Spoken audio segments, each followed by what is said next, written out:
حي على الفلاح.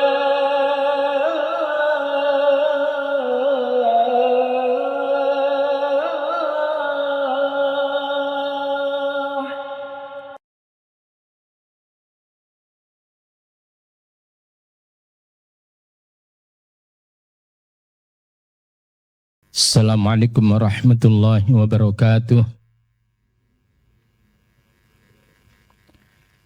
Alhamdulillahilladzi nahmaduhu wa nasta'inuhu wa nastaghfiruh wa na'udzu billahi min syururi anfusina wa min sayyiati a'malina.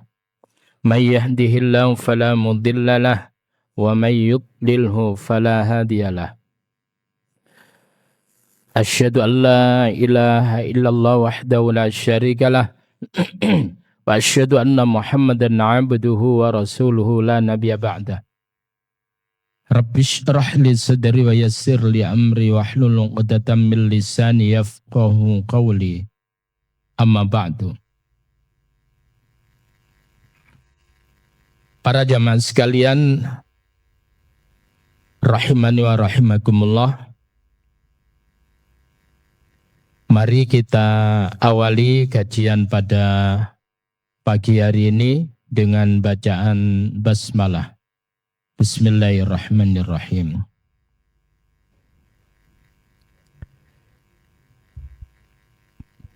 Jamaah sekalian, saya ingin melanjutkan yang kemarin belum terselesaikan. Ya. Jadi tentang apa?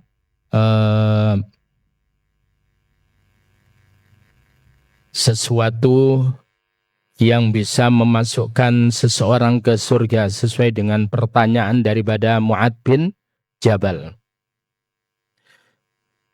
Nanti baru kemudian masuk pada mengetahui tentang batas-batas agama. Saya ulangi cepat. Kemudian perhatikan, an Mu'adz bin Jabal, dari Mu'adz bin Jabal radhiyallahu anhu qala qultu ya Rasulullah akhbirni bi'amalin yudakhiluni al-jannah. Ya Rasul, tolong kabarkan kepadaku tentang suatu amal yang bisa memasukkan aku ke dalam surga, wa yuba'iduni minan nar, dan yang bisa menjauhkan aku dari neraka. Itu kan luar biasa. Jadi orang itu kalau dikatakan orang itu sukses, itu adalah orang itu masuk surga dan kemudian dijauhkan oleh Allah dari neraka. Jadi faman zuhziha 'anil nar wa udkhilal jannata faqad faz. Faman zuhziha 'anil nar, siapa orang yang kemudian dijauhkan oleh Allah dari neraka, dia faman zuhziha 'anil nar wa udkhilal jannah, dan orang itu dimasukkan ke dalam surga, faqad faz, maka sungguh orang itu yang sukses, orang yang beruntung. Jadi bagaimana kita ini bisa masuk surga, jauh dari neraka, walaupun kita kaya raya. Ya, orang sekarang itu kan gitu ya. Mana sekarang ngomongnya gitu. Ya. Para jamaah sekalian, lalu kemudian apa? Qala Rasulullah sallallahu alaihi wasallam mengatakan, laqad sa'alta an 'azimin, engkau sungguh telah bertanya tentang perkara yang besar. Wa innahu la yasirun 'ala man yassarahu Allah taala, dan sesungguhnya hal itu akan mudah bagi orang yang Allah mudahkan atasnya. Apa itu? Yang pertama, hal yang bisa memasukkan orang itu ke dalam surga dan menjauhkan orang itu dari neraka adalah ta'budullaha la tusyriku bisyai'a, yaitu engkau beribadah kepada Allah dan engkau tidak mempersekutukan Allah dengan suatu apapun. Ini sudah kita bahas. Wa tuqimus shalah, dan engkau mendirikan salat, sudah kita bahas. Wa tu'tiyaz zakah, dan engkau tersebut itu menunaikan zakat, sudah. Wa tasumu Ramadan, dan engkau puasa pada bulan Ramadan, sudah. Wa tahujjul bait, dan engkau tersebut itu haji ke Baitullah. Lalu kemudian berikutnya, ala adulluka ala abawabil khair. Apakah perlu aku tunjukkan kepada kamu ala abawabil khair tentang pintu-pintu kebaikan. Pintu kebaikan. Yang pertama adalah as-shaumu junnah. Puasa itu adalah tameng, perisai. Perisai manakala perisai tersebut itu puasa itu dilandasi dengan iman. Jadi iman dan wahtisaban karena iman dan mengharapkan keridhaan dari Allah Subhanahu wa taala. Dan puasa itu kata Nabi as-shaumu junnah ka junnati ahadikum lil qital. Puasa itu adalah laksana tameng sebagaimana tameng di antara kalian waktu berperang. Malam yakhriqha bikadzibin aw ghibatin. Selagi tidak dirusak, tidak dilubangi dengan ghibah. Apa itu, Pak?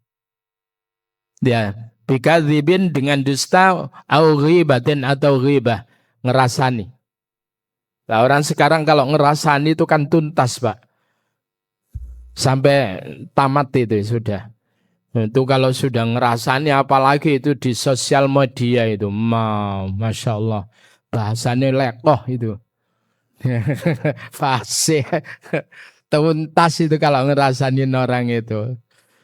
Lalu kemudian para jamaah sekalian, yang berikutnya adalah was-shadaqatu tutfi'ul khati'ata. Sedekah itu akan bisa memadamkan dosa. Kama yutfi'ul ma'u an-nar, sebagaimana air itu bisa memadamkan api. Wassalatur rajul fi jawfil lail, ya ini yang belum.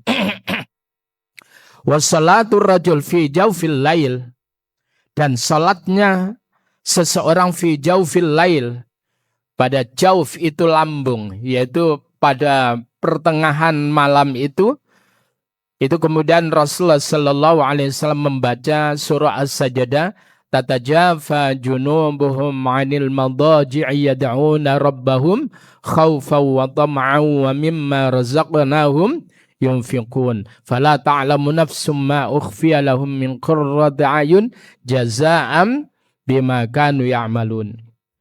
Tatajafa junubuhum, jadi orang-orang yang sangat dirindukan oleh surga itu tatajafa, yaitu tatajafa junubum, lambung mereka tersebut itu jauh, anil madaji', dari tempat tidur, bukan lengket, ya tidur karena untuk memenuhi hak daripada badan, hak daripada tubuh, hak daripada mata, kita istirahat.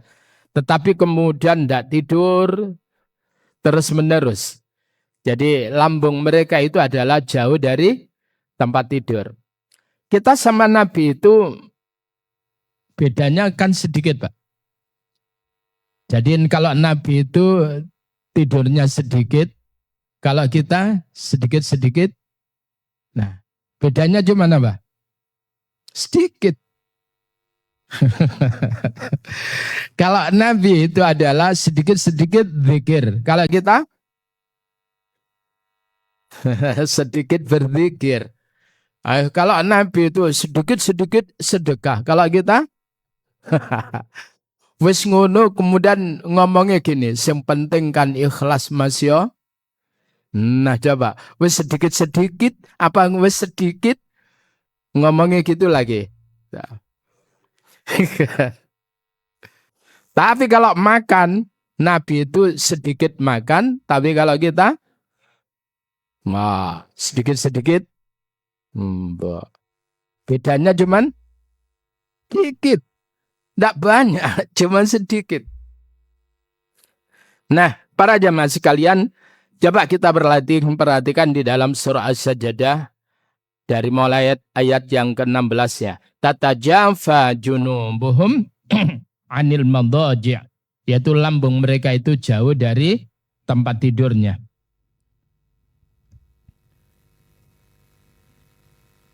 Tatajafa junubuhum anil madaji'i yad'una rabbahum, kemudian mereka itu berdoa kepada Rabbnya khaufan, dengan rasa takut, ya, wa tama'an, dan kemudian penuh harap. Jadi memang kita di dalam berdoa itu harus ada dua itu, khaufan wa tama'an. Harus ada dua. Jangan sampai doa itu gak ada tomak, gak ada keinginan, gak ada roja. Ya Allah, apa jare panjenengan jenengan terami nggih, alhamdulillah, lek mboten nggih, mboten napa-napa. Gimana Pak kalau doa model begitu Pak? Gak ada tomak, gak ada rojak, gak ada harapan, gak ada. Allah gak mau menerima doa orang yang semacam itu. Yang diinginkan oleh Allah ada khaufan wa tama'an. Wa mimma razaqnahum yunfikun. Dan mereka tersebut itu menginfakkan dari sebagian apa yang kami rezekikan kepada mereka. Lalu kemudian apa? Fala ta'lamu nafsum ma ukhfiya lahum min qurrati ayun. Fala ta'lamu, maka fala ta'lamu nafsun, tidak ada seseorang pun yang mengetahui ma ukhfiya lahum, apa-apa yang disembunyikan ya bagi mereka, untuk mereka, min qurrati ayun, dari berbagai macam yang menyenangkan hatinya. Lalu kemudian apa? Jazaa'an bima kanu ya'malun, itu adalah sebagai balasan terhadap apa yang mereka kerjakan. Dan salat malam itu adalah merupakan kebiasaan daripada orang-orang yang solih. Betapapun kemarin kita sudah belajar, ada seorang sahabat ya Rasul, bagaimana menurut pendapat engkau jika aku ini salat yang al-maktubat, yang difardukan saja, tidak yang sunnah-sunnah. Aku puasa yang difardukan saja, tidak yang sunnah-sunnah. Apakah kemudian saya masuk surga? Iya. Ya. Apabila engkau tersebut itu adalah, dia mengatakan, aku menghalalkan apa yang Allah halalkan, dan aku haramkan apa yang Allah haramkan. Artinya apa? Dia enggak mau dosa. Konsisten dengan itu. Orang-orang yang semacam ini ya masuk surga. Tetapi kalau sekiranya kita ingin kemudian lebih hebat lagi nilai surga kita, maka kemudian qiyamul lail itu adalah hal yang lebih mendudukkan kita maqamam mahmudah. Sebagaimana di dalam surah yang ke-17 itu, wa minal laili fatahajjad bihi nafilatan lak asa ayyab'atsaka rabbuka maqamam mahmuda. Mudah-mudahan dengan qiyamul lail itu akan mendudukkan kamu maqamam mahmuda, pada kedudukan yang terpuji, yang tinggi. Para jamaah sekalian rahimani wa rahimakumullah. Yang berikutnya, summa qala, kemudian beliau tersebut itu bersabda gini, ala ukhbiruka bira'sil amr, apakah aku kabarkan kepada engkau bira'sil amr, tentang pokok perkara agama, wa amudihi, dan tiangnya agama, wa dzirwati sanamihi, dan puncaknya agama. Qultu, maka kemudian sahabat itu menjawab, bala ya Rasulullah, inggih ya Rasul, kami menginginkan untuk mendapatkan pemberitaan tentang hal itu. Maka kemudian qala Rasulullah sallallahu alaihi wasallam, ra'sul amri al-Islam. Ra'sul amr, perkara pokok daripada perkara itu adalah al-Islam, Islam. Maka ketika Allah menyatakan al-yauma akmaltu lakum dinakum wa atmamtu alaikum ni'mati wa raditu lakumul islama dina. Al-yauma, pada hari ini, akmaltu lakum dinakum, aku telah sempurnakan untuk kalian agama kalian. Wa atmamtu alaikum ni'mati, dan aku sempurnakan. Wa atmamtu alaikum ni'mati, dan aku sempurnakan atas kalian akan nikmatku. Wa raditu lakumul islam madinah, dan aku ridho Islam itu adalah untuk kalian. Dan itu diungkapkan oleh Allah di dalam surah Al-Maidah pada ayat yang ketiga. Gitu ya. Jadi di ujung ayat setelah Allah menerangkan perkara-perkara binatang-binatang yang diharamkan, baru kemudian ayat terakhirnya adalah Al-yauma akmaltu lakum dinakum wa atmamtu alaikum ni'mati wa raditu lakumul Islam madina. Maka ketika kita ini berislam sungguh, kita ini telah mendapatkan nikmat yang luar biasa. Maka kebaikan apapun itu tidak akan pernah ternilai, tidak akan pernah ada nilainya di hadapan Allah ketika kita belum Islam. Paham itu Pak ya? Tapi ketika kita sudah Islam yang ditandai sudah bersyahadat, maka sekecil apapun kebaikan itu akan dinilai. Ya memang itu. Jadi Ra'sul Amr adalah al-Islam. Perkara daripada pokok daripada perkara itu adalah Islam. Wa amuduhu as-salah. Dan tiang daripada agama, tiang daripada agama itu adalah as-salah. Jadi as-salatu imaduddin. Salat itu adalah tiang agama. Ada yang kemudian riwayat amududdin, yaitu tiang agama. Faman aqamaha faqad aqamaddin. Siapa orang yang mendirikan salat, maka faqad aqamaddin, sungguh dia telah menegakkan agamanya. Waman tarakaha, siapa orang yang meninggalkan salat, faqad hadamaddin, maka sungguh dia telah merobohkan agamanya. Paham itu Pak ya? Jadi maka pemisah antara mukmin dengan kafir itu adalah salat. Maka salat itu kata Nabi, inna athqalas salatin alal munafiqin. Sesungguhnya yang paling berat di antara salat bagi orang-orang munafik itu adalah salatul isya wa salatul fajr, yaitu salat isya dan salat subuh. Ya memang Mbak, alasannya yo tepat. Kenapa? Isya itu pegel, ngantuk. Kan itu toh, subuh isik ngantuk. Nah, para jamaah sekalian, orang-orang munafik dulu, kenapa mereka tersebut itu berat untuk salat isya dan salat subuh? Apalagi di zaman Rasul itu tidak ada lampu. Tidak ada obor, tidak ada penerang. Sehingga kemudian mereka nggak datang ketika sholat isya dan sholat subuh. Karena mereka mengatakan, nah Rasulullah nggak tahu. Tapi kalau sholat, apalagi zuhur, apalagi asar, maghrib, itu kan masih terang itu. Mereka sholat. Jadi mereka tersebut itu termasuk orang munafik dikarenakan mereka tersebut itu adalah sholatnya bukan karena Allah lagi. Tetapi karena ada orang yang mengintainya yaitu Rasulullah Sallallahu Alaihi Wasallam. Jadi bukan karena Allah, bukan lillah ta'ala.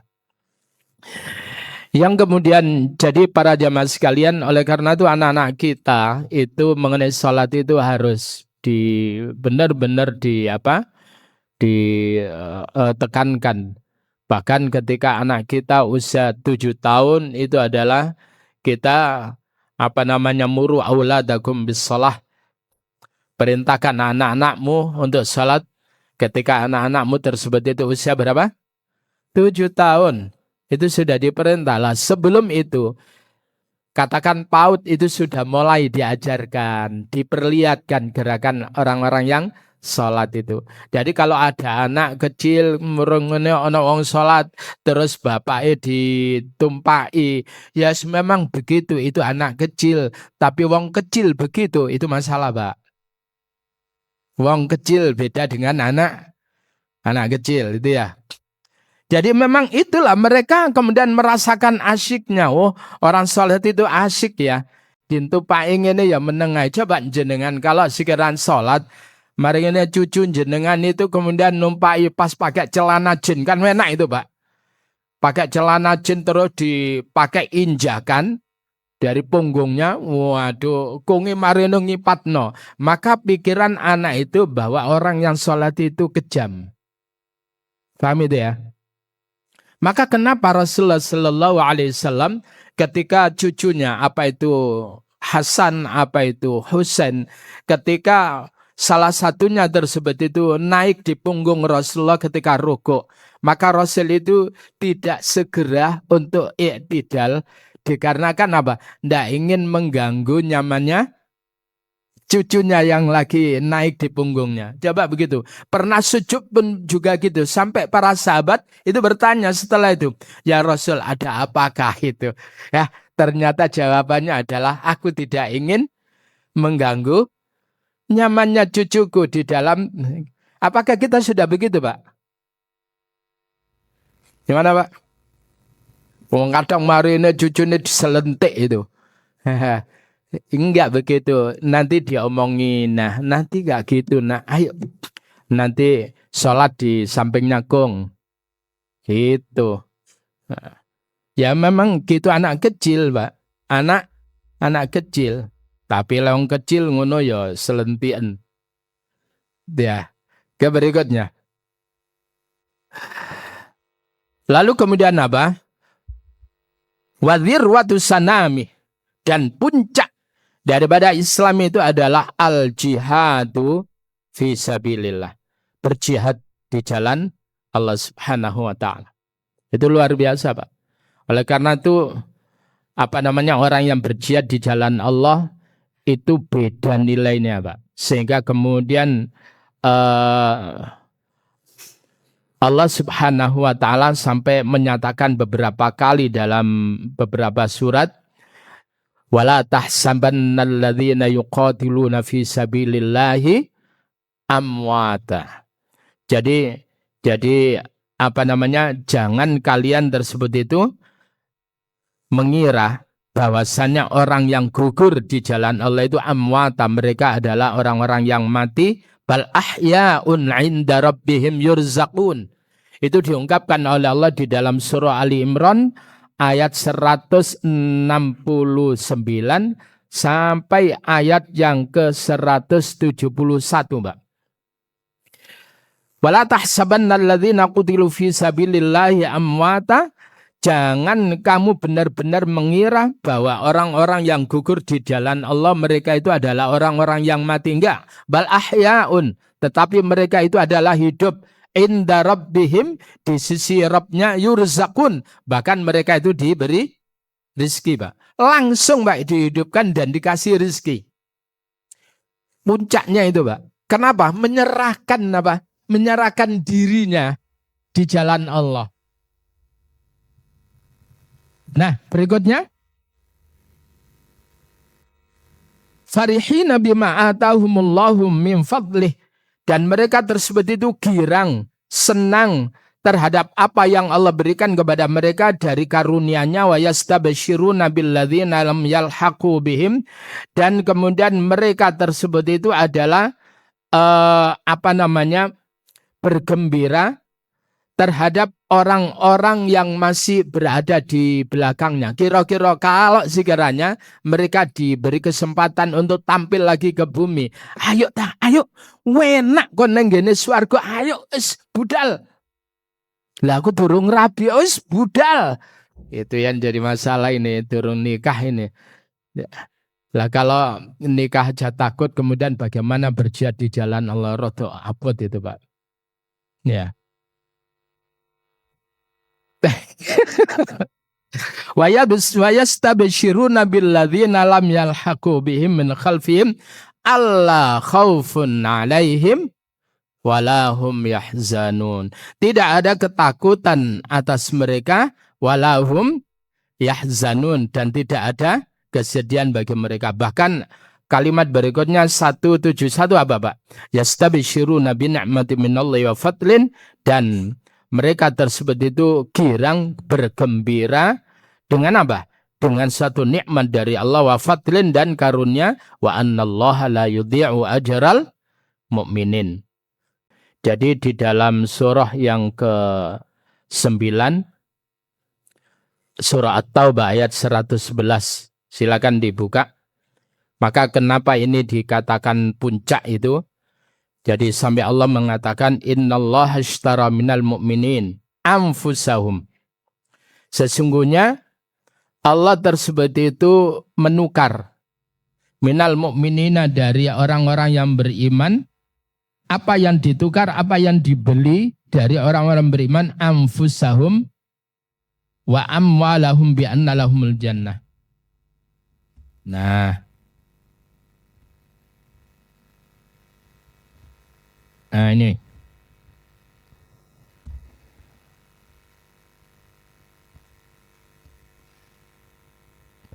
Innallaha ashtara minal mu'minina anfusahum wa amwalahum bi anna lahumul jannah. Sungguh Allah itu membeli, menukar dari orang-orang beriman, yaitu diri mereka, jiwa mereka, wa amwalahum dan harta mereka, bi anna lahumul jannah. Sesungguhnya bagi mereka akan mendapatkan apa? Surga. Kenapa? Yuqatiluna fi sabilillah. Karena mereka tersebut itu berperang di jalan Allah, baik itu fayaqtulun, mereka berhasil membunuh musuhnya, wa yuqtalun atau mereka dibunuh. Jadi menang apa kalah tetap, Pak. Mereka itu adalah tetap menang di hadapan Allah. Dan mereka akan mendapatkan alat tukarnya berupa surga, wa'dan alaihi, dan itu merupakan janji atas Allah haqqan, dengan janji yang benar, ya, fit Taurah yang termaktub di dalam Taurat wal Injil dan Injil wal Qur'ani dan Al-Qur'an. Jadi itu semuanya janji Allah yang sudah difirmankan oleh Allah di dalam Taurat, di dalam Injil, di dalam Al-Qur'an. Maka semuanya para nabi itu adalah berjihad di jalan Allah. Semuanya para nabi itu, Pak. Semuanya. Lalu kemudian apa? Waman aufa bi ahdihi minallah. Nah, ini ada kalimat yang luar biasa. Apakah ada orang yang aufa, yang bisa menepati bi ahdihi terhadap janjinya minallah dari Allah? Allah itu bertanya, bagi siapa orang yang meragukan akan janji Allah, Allah itu bertanya, apakah ada ya orang yang lebih bisa menempati akan janjinya minallah dari Allah? Fastabishiru, maka bergembiralah kalian bibayi'ikum, dengan jual beli kalian, dengan transaksi kalian kepada Allah, alladzi baya'tum bih, yang kalian itu telah melakukan jual beli dengannya. Wa dzalika wal fawzul azim, dan yang demikian itu adalah al fawzu, sebuah kesuksesan, al azim, yang amat sangat besar. Nah, para jamaah sekalian rahimani wa rahimakumullah. Kemudian berikutnya.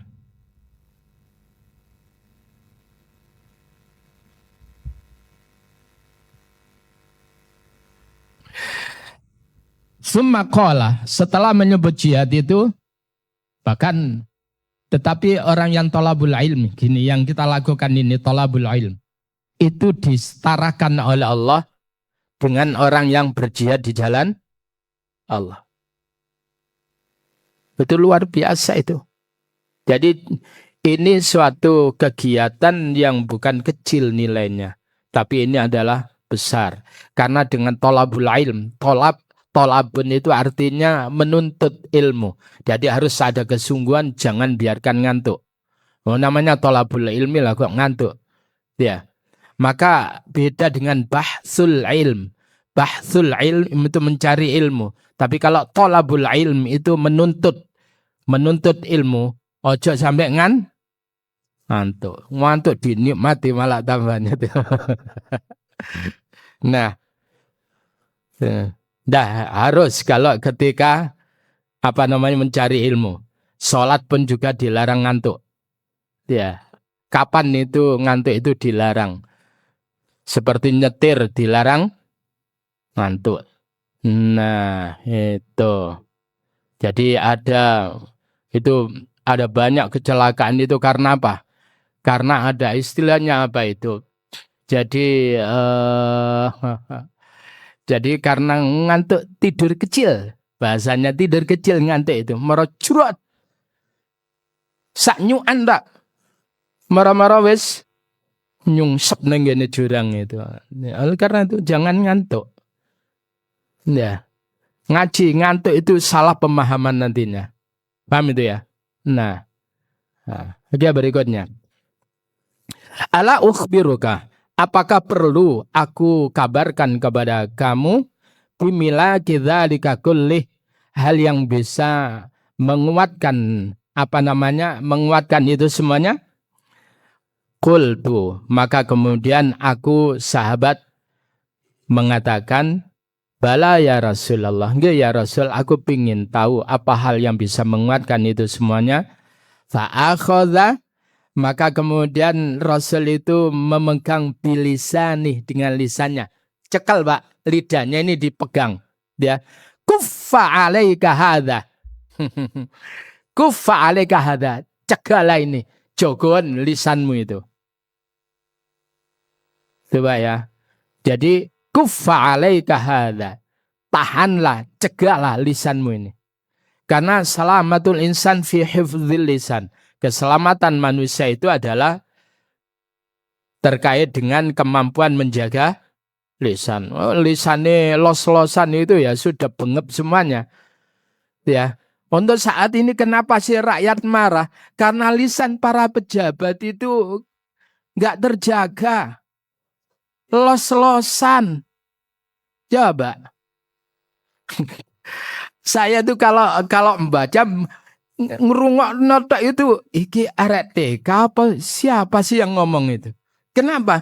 Jadi tidak sesuai dengan jabatannya, dia ngomong itu nggak sesuai dengan kapasitasnya. Itu yang bikin marah rakyat itu. Jadi maka lisan itu luar biasa. Keselamatan kita semuanya itu adalah menjaga lisan dan kemudian menjaga di di selangkangan kita, yaitu kemaluan kita. Kalau sudah lisan kita jaga dengan baik, lalu kemudian kemaluan kita jaga dengan baik, udah Pak, kita ini aman, sejahtera gitu. Kita ini akan bahagia hidup kita dunia dan akhirat. Dua itu aja. Dan yang paling berat itu ya ini, apalagi sekarang Mbak, orang nggak ngomong sih, tapi taltul. Cedul. Ngomongin meneng neng gini macet baik. Cedul. Ngomongin tulisannya kate nyengit gitu Pak. Sama. Maka kemudian di akhirat itu nanti al-yauma nakhtimu ala afwahihim wa tukallimuna aydihim wa tashhadu arjuluhum bima kanu yaksibun. Ternyata ayat ini tidak nunggu akhirat Pak. Sekarang itu sudah muncul. Al-yauma, pada hari ini, ya, nakhtimu ala afwahihim, kami tutup mulut-mulut mereka. Rasa ngomong tak Pak? Tapi apa? Wa tukallimuna aydihim, kami jadikan bisa berbicara tangan-tangan mereka. Sekarang tangan-tangan mereka bicara Pak. Lebih sadis daripada yang bicara Pak. Ya, kecuali gak kewoco. Nah, para jamaah sekalian rahimani wa rahimakumullah. Makanya saya kadang guyonan itu ketika ada orang tanya, Ustadz, bagaimana hukumnya sonhorek itu? Enggak apa-apa sonhorek itu. Berapapun disusun enggak apa-apa. Pokoknya orang diunekno itu. Kan gitu tak Pak? Ya.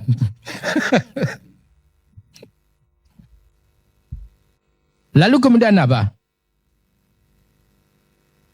Qultu, ketika Nabi mengatakan jaga lisanmu.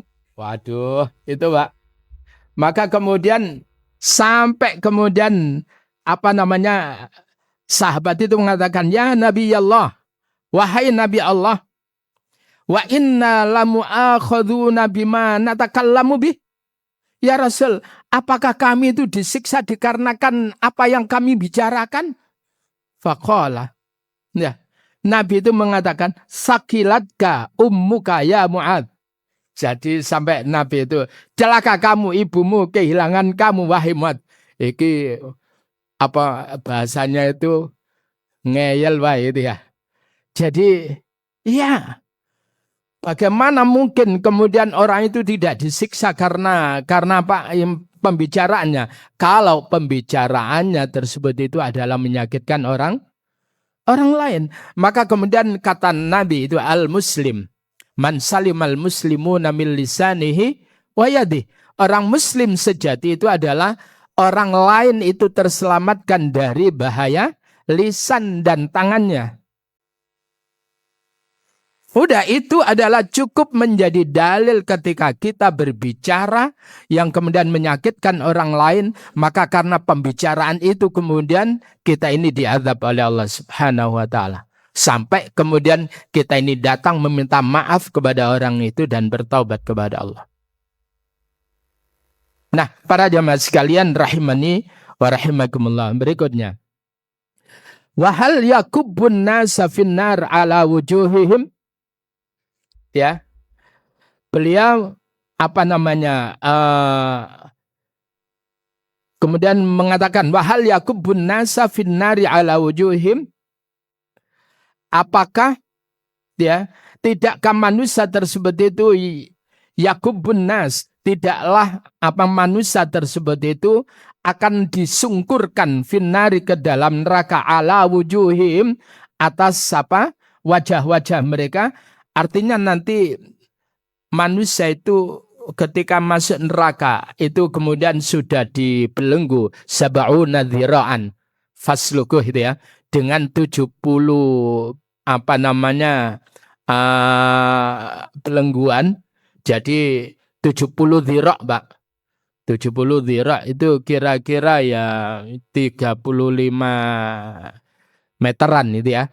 Itu kemudian dibelitkan nenggene tubuhnya. Kira-kira ada yang terbuka enggak, Pak? Setelah itu kemudian orang itu dimasukkan oleh Allah ke dalam neraka, wajahnya dulu. Bisa enggak orang itu dengan tangannya itu menahan wajahnya, Pak? Itulah yang kemudian nanti yang terjadi ketika orang masuk neraka itu adalah disungkurkan wajahnya dulu. Masuk ke dalam neraka. Dan yang yang harus difahami itu malaikat-malaikat yang ada di neraka, krunya malaikat itu tidak ada yang sopan, Mbak. Ngapunten, lon jenengan melbet, nggak ada itu. Terus gimana? Seret, Pak. Nggak ada itu. Walaupun ghilazun syidadul la ya'sunallah. Ya.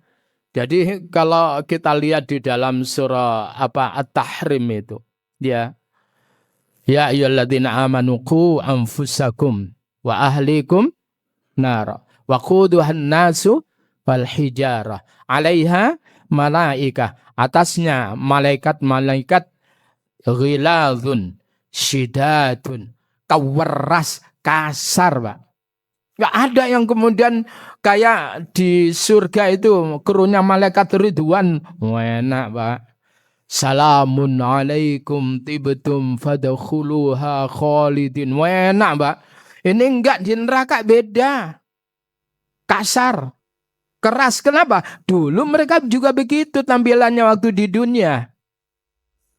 La ya'sunallah. Para malaikat itu tidak ada yang mendurhakai Allah Subhanahu wa taala. Wa yaf'aluna ma yu'marun, dan mereka itu selalu mengerjakan apa yang mereka diperintah oleh Allah. Enggak ada pegelnya itu malaikat itu. Kalau kemarin itu hari Jumat, tanggal merah, kantor-kantor libur. Di neraka enggak ada yaumul utlah, enggak ada hari libur itu, terus menerus. Sampai kemarin itu saya hampir raja itu kecelik, Pak. Ngerti kecelik ya? Satu waktunya di PU Bina Marga. Mari ini gak ndelok tanggal, kalau itu merah. Ganteng, Pak. Arepe budal itu. Mari ini baru dapat WA. Ustaz, ini libur, kantor libur. Oh, alhamdulillah. Selamat dorong. Nah, setelah itu kemudian ditelepon dia, Ustaz, hari ini kosong, Ustaz. Ya, kosong. Akhirnya pindah di Delta Sari, Masjid Al Ikhlas. Akhirnya ke sana. Jadi akhirnya budal. wis arepe Jumatan di tempat yang dekat, ternyata harus juga keluar. Nah, para jamaah sekalian rahimani wa rahimakumullah. Lalu kemudian apa?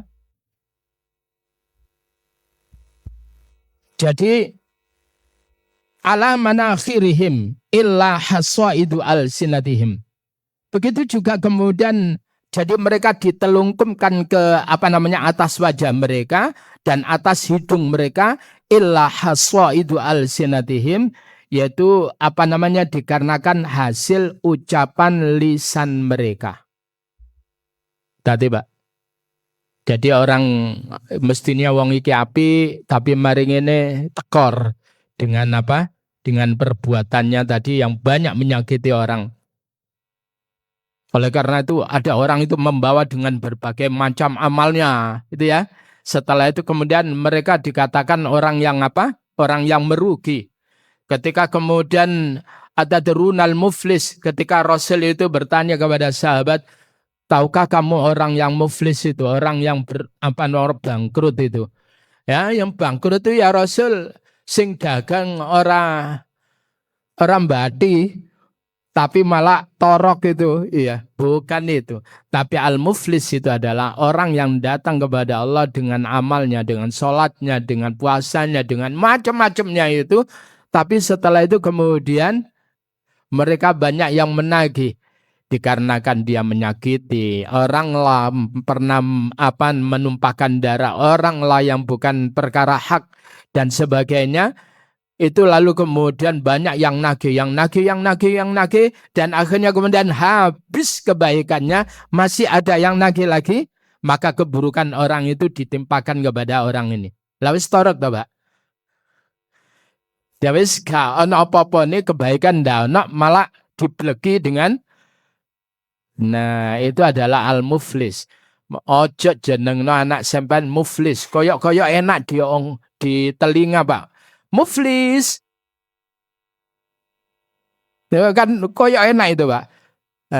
Tapi mukhlis itu yang benar, mukhlis, orang yang ikhlas.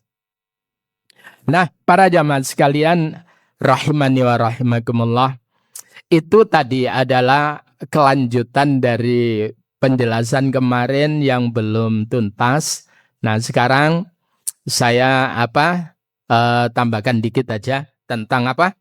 Kemarin mengetahui batas-batas syariah. Kita harus tahu, Pak, supaya kita tidak melampaui batas. An Abi Sa'labah Al-Khushani, dari Abu Sa'labah. Sa'labah itu iya Sa'labah kalau monggo. Ya, kalau ya. Jadi dari Abu Sa'labah Al-Khushani, Jurthum ibni Nashir radhiyallahu an Rasulullah sallallahu alaihi wasallam, dari Rasulullah sallallahu alaihi wasallam qala, beliau bersabda, innallaha farada faraida fala tudayyi'uha. Sesungguhnya Allah itu telah memfardukan faraida, beberapa kewajiban faraid. Maka faraid itu kenapa tidak faraidon? Karena ini adalah isim muntahal jumu' yang kemudian ghairu munsharif, yang tidak menerima tanwin. Ini kalau kenapa kok tidak faraidon gitu ya.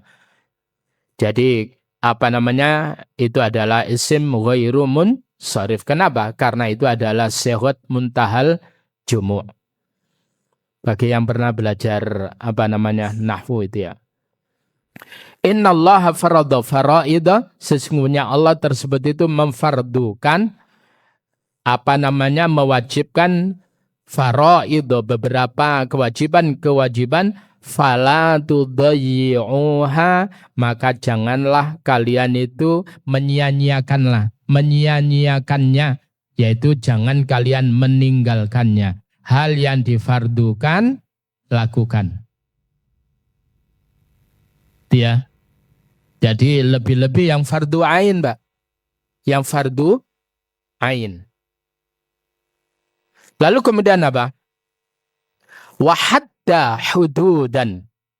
Dan Allah telah menetapkan batasan-batasan, wa hadda hududan, dan Allah telah menetapkan batasan hududan dengan berbagai batasan-batasan, fala ta'taduha, maka janganlah kalian melampaui batas. Kan enak sebetulnya, Pak. Nanti penjelasannya itu ya. Jadi apa yang kemudian sudah dibatasi oleh Allah, jangan kita ini adalah melampauinya.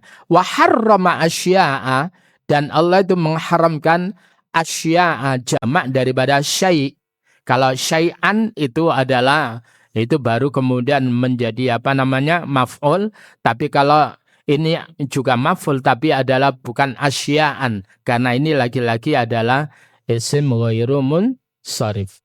Wa harrama asya'a, dan Allah mengharamkan beberapa beberapa hal, beberapa perkara. Fala tantahikuha, maka janganlah kalian melanggarnya.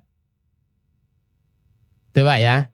Jadi sing diperintah lakonono, sing dilarang dono jadi langgar. Wasakata an asya, dan ini yang nanti penjelasannya panjang ini. Wasakata an asya, dan Allah mendiamkan dari berbagai macam hal, rahmatan lakum. Allah diamkan dari berbagai hal itu, rahmatan lakum, sebagai rahmat bagi kalian, ghaira nisyan, bukan karena Allah itu lupa. Paham itu Pak ya? Fala tabahasu anha, maka janganlah kalian membahas tentang hal-hal yang tidak dibicarakan oleh Allah. Maka itulah yang kemudian para ulama mengatakan itu mubah. Mubah itu adalah perkara yang boleh. Nah, para jamaah sekalian, rahimani wa rahimakumullah. Kalau kita ini masih belum menjalankan apa yang difardukan oleh Allah, maka harus kita kebut, harus kita sungguh-sungguh di dalam menjalankan apa yang difardukan oleh Allah. Itu Pak ya. Kita ini hampir finish Pak. Paham ini? Kita ini hampir finish, jangan nunda-nunda lagi. Apa yang difardukan, mulailah, kemudian kejar dan penuhi. Lalu kemudian apa yang diharamkan, kita berupaya keras bagaimana kemudian kita tidak melanggarnya. Dan batasan-batasan yang telah ditetapkan oleh Allah, jangan kemudian kita ini adalah melampaui batas. Nah, lalu kemudian apa? Kalau Allah dan Rasulnya diam, ojo bahas Pak. Contoh ini contoh kecil ya, pembahasannya nanti. Ini kecil, saya pantik aja. Suatu ketika Rasulullah Sallallahu Alaihi Wasallam, beliau tersebut itu bersabda, au kama qala, innallaha faradun in qad faradallahu lakumul hajja fahujju. Sungguh Allah tersebut itu memfardukan kepada kalian untuk berhaji, fahujju, maka berhajilah. Setelah itu kemudian apa? Ada sahabat yang tanya, aku amin ya Rasul, apakah tiap tahun kami ini berkewajiban untuk haji? Rasul fasakata, Rasulullah diam. Tanya lagi, aku amin ya Rasul, apakah tiap tahun ya Rasul kami ini wajib haji? Kira-kira yang apa Pak? Tiap tahun Pak? Mbak. Lawang setahun sekali dalam seumur hidup aja. Wantri nih. Sekarang ini berapa Pak? 30. Ya, 30 lebih lah. 35 itu. Untuk Jawa Timur ya tinggi itu Pak. Berikutnya apa? Lalu kemudian bertanya untuk kali ketiga. Rasul itu diam. Setelah itu kemudian Nabi mengatakan, lau qultu na'am, sekiranya aku tadi itu ngomong iya, La wajabat, maka wajib tiap tahun untuk berhaji. Kalau tiap tahun berhaji, maka kalian tidak akan pernah mampu untuk melakukan itu. Maka ketika Allah itu diam, Rasulnya diam, nggak usah dibahas. Nggak usah dibahas. Kalau sudah jelas, rausa kakean takon. Lek gak ngerti baru tanya. Kapan itu? Pertanyaannya di pertemuan yang akan datang. Untuk saat ini kita batasi di sini, kita akhiri dengan doa kafaratul majelis. Subhanakallahumma bihamdika asyhadu an la ilaha illa anta astaghfiruka wa atubu ilaik. Kurang lebihnya mohon maaf. Assalamualaikum warahmatullahi wabarakatuh.